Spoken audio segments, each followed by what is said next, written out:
In today's video, I'm going to teach you how to build, test, sign, and publish a desktop application built on .NET in GitHub.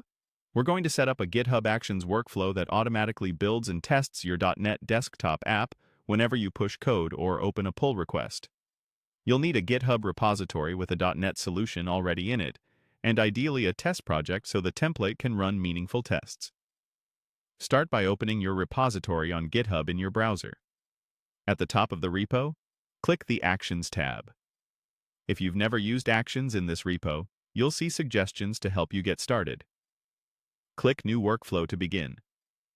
If you're shown a Choose a Workflow button, click it to open the full gallery of templates. Next, look for the Continuous Integration category.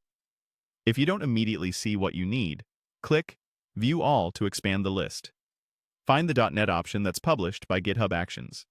Select the template labeled Build and Test a.NET or ASP.NET Core Project.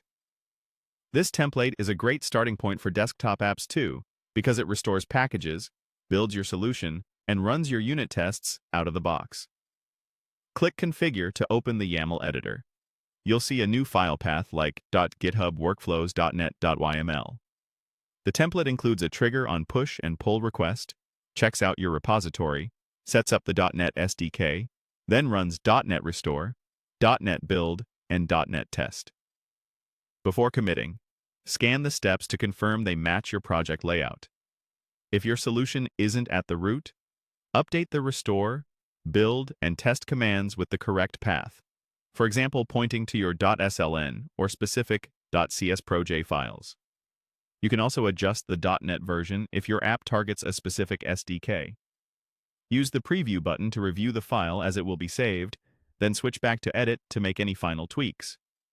When you're satisfied, commit the workflow to your default branch. A clear message like Add.NET CI Workflow helps with history. Committing will create the file under .GitHub Workflows and immediately trigger the first run. To watch it in action, return to the Actions tab. You'll see a new workflow run queued or in progress. Open it to follow each job. Check out, set up .NET, restore, build, and test.